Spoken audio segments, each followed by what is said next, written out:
तो हे दोस्तों, आज हम आ गए हैं एक नई फिल्म के एक्सप्लेनेशन के साथ जिसका नाम है the cold light of day, जो 2012 में रिलीज़ हुई है। तो चलते हैं इसकी स्टोरी की तरफ। कहानी की शुरुआत होती है और हम विल्शा नाम के एक बिजनेसमैन को देखते हैं जो अपने परिवार के साथ छुट्टी मनाने के लिए स्पेन जा रहा था। जब वो एयरपोर्ट पर पहुंचा तो उसके पिता मार्टिन उसे लेने आए, जो कि एक आर्टिस्ट थे, लेकिन उन दोनों के बीच का रिश्ता बहुत ज़्यादा अच्छा नहीं था।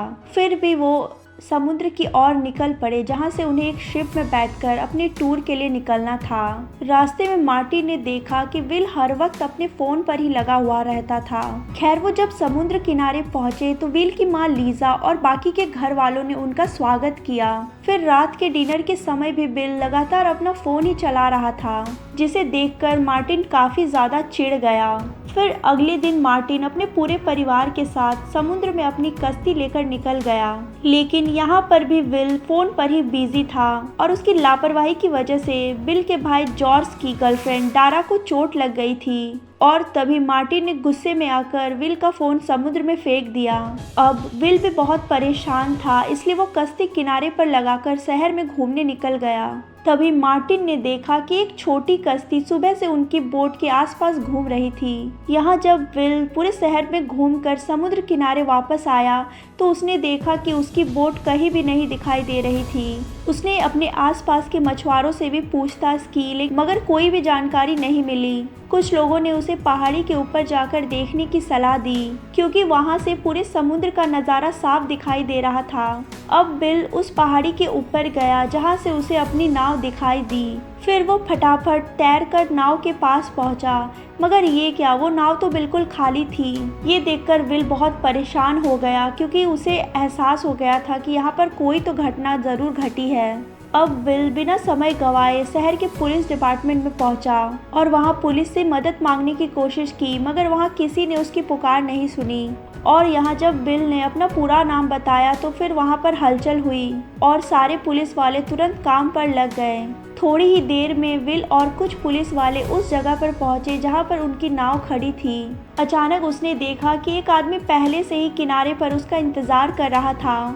तभी विल को एहसास हुआ कि कुछ तो गड़बड़ है, इसलिए वो पुलिस से भागकर बचकर निकल गया। तभी पुलिस वाले भी उसका पीछा करने लगे और आखिरकार उन्होंने विल को पकड़ लिया। लेकिन अहम वक्त पर मार्टिन ने वहां आकर विल की जान बचाई। उसने सभी पुलिस वालों की धुलाई कर दी और फिर विल को साथ लेकर फरार हो गया। रास्ते में उसने विल को बताया कि वो कोई आम आर्टिस्ट नहीं है, बल्कि वो एक CIA एजेंट है। वो पिछले 20 साल से CIA के लिए काम कर रहा है। अब CIA का एक खास दस्तावेज उनके कब्जे में है, इसलिए उन्होंने मार्टिन के परिवार को अगवा कर लिया था।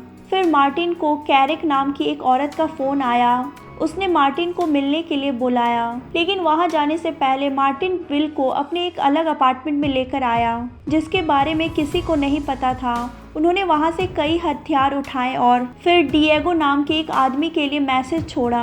वहीं दूसरी तरफ बिल्डिंग की छत पर एक स्नाइपर अपनी राइफल के साथ तैयार होकर मार्टिन के आने का इंतजार कर रहा था। इधर मार्टिन ने विल से कहा कि कैरिक उसकी दोस्त है, फिर भी विल को अपनी सुरक्षा के लिए गाड़ी में ही रहना होगा। जब मार्टिन वहां पर अंदर गया तो कैरिक ने उससे चुराया हुआ सूटकेस किडनैपर्स के हवाले करने को कहा, ताकि वो अपने परिवार को छुड़ा सके। इस पर मार्टिन ने जवाब दिया कि वो इसके बारे में सोचेगा। इसके बाद जब मार्टिन गाड़ी की ओर लौट रहा था तो अचानक उस स्नाइपर ने मार्टिन पर गोली चला दी।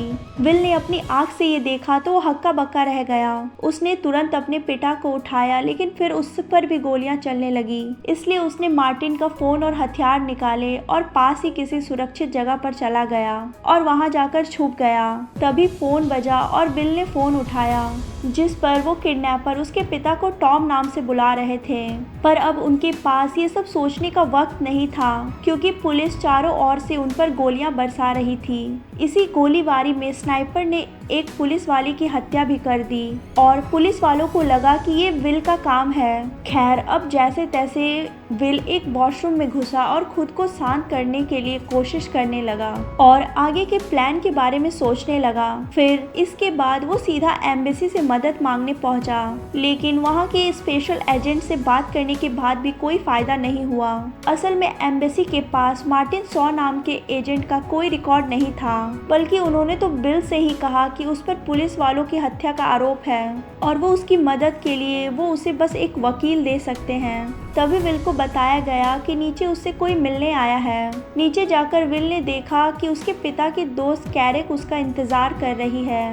उसने विल के बचपन की कुछ ऐसी बातें बताई जो सिर्फ मार्टिन के किसी खास दोस्त को ही पता हो सकता है। फिर कैरेक ने कहा कि उसने ही मार्टिन को जान से मरवाया है क्योंकि मार्टिन ने उसे धोखा दिया था। जब कैरेक ने कहा कि वो बिल को सब कुछ सच बता देगी तो बिल चुपचाप उसकी गाड़ी में बैठकर आया। कैरेक ने उसे बताया कि मार्टिन ने सूटकेस चुराकर गद्दारी की, इसीलिए हमें उसकी जान लेनी पड़ी।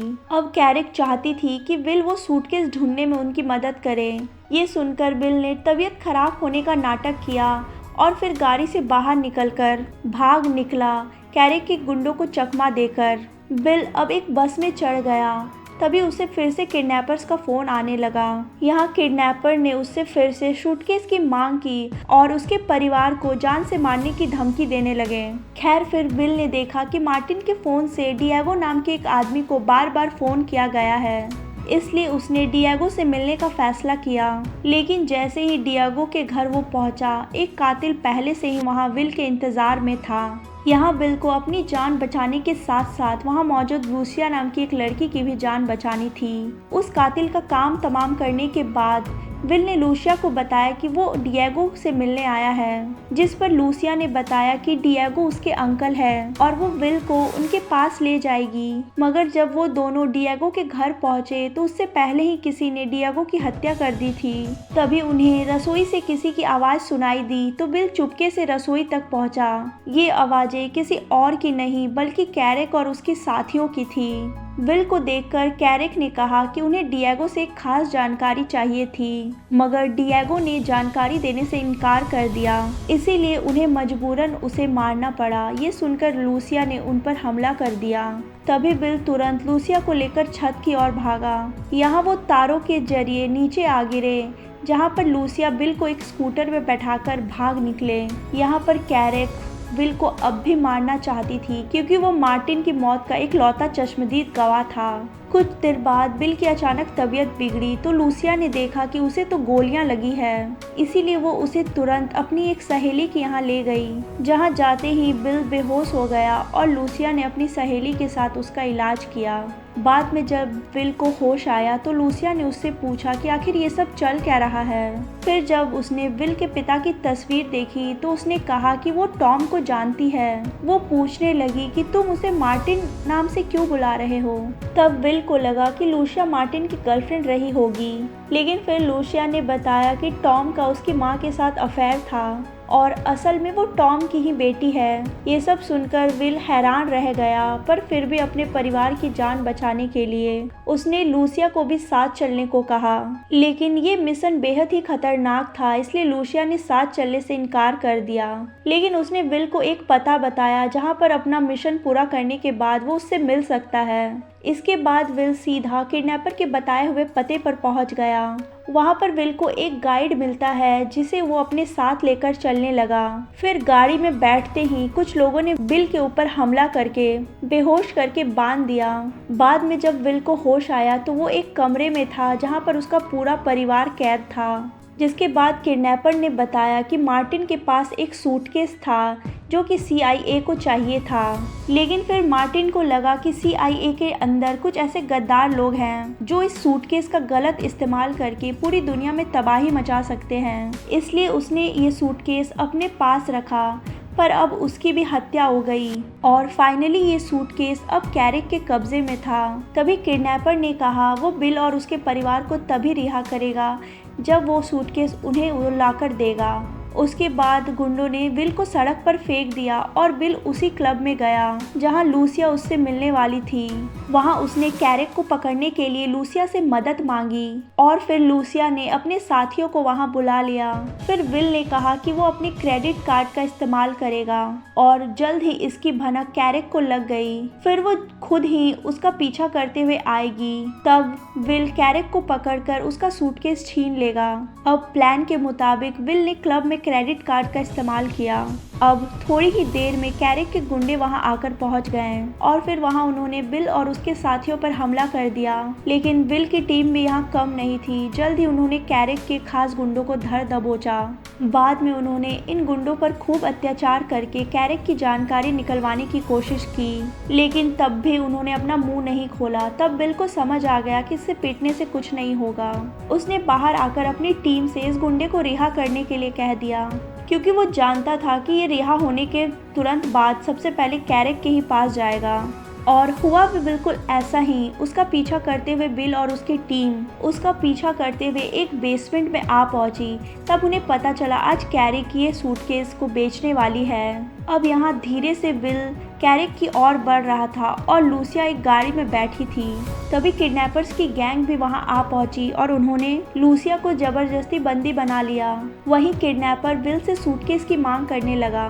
फिर दोनों की बहस से कैरिक सावधान हो गई और अचानक उसने सामने वाली पार्टी पर गोलियां चला दी। अब वो खुद सूटकेस के साथ भागना चाहती थी, मगर यहाँ चारों ओर से धुआंधार गोलीबारी होने लगी। इधर विल ने गुंडों के साथ सामना करके लूसिया की जान बचाई, लेकिन फिर इसी मौके का फायदा उठाकर कैरिक सूटकेस के साथ भाग निकली। लेकिन बिल ने भी तेजी से कैरिक का पीछा करने लगा और रास्ते में उसने कई गाड़ियों को ठोक दिया।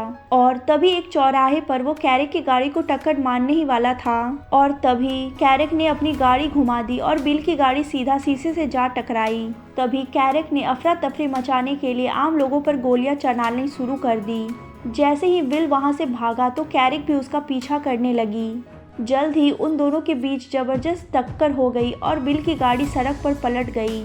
यहाँ विल को जख्मी हालत में देखकर कैरिक जोर जोर से हंसने लगी। उसने कहा कि अब वो सूटकेस छीनकर अपने परिवार की जान कभी नहीं बचा पाएगा। तभी कैरिक को किसी ने पीछे से गोली मार दी। तब विल ने देखा कि किडनैपर्स के गुंडे यहाँ पर आ चुके हैं। उन्होंने कैरिक को जान से मारकर सूटकेस ले लिया और फिर किडनैपर खुद विल को उसके परिवार के पास ले गया। लास्ट में उसने देखा कि मार्टिन बहुत ही बहादुर और शातिर एजेंट था और आज उसे विल पर भी नाज होगा। आखिरकार विल ने अपने परिवार को आज़ाद जो करवाया था। बाद में हॉस्पिटल के बाहर एक एजेंट ने उसे कुछ कागजात देकर कहा कि वो CIA में एजेंट बनकर अपने पिता की जगह ले सकता है, पर विल ने इससे इनकार कर दिया। और आखिर में विल ने पूछा आखिर उस सूटकेस में था क्या, मगर किसी ने भी उसे सच नहीं बताया। खैर बाद में बिल ने अपने भाई और माँ को लूसिया से मिलवाया। आखिरकार सबने उसे अपना लिया और अपने परिवार का हिस्सा बना दिया। और इसी के साथ ये फिल्म यहाँ पर ख़त्म हो गई। अगर वीडियो पसंद आई तो लाइक करें और सब्सक्राइब करें और नीचे कमेंट सेक्शन में अपनी राय ज़रूर बताएं। तब तक के लिए bye bye. Thanks for watching.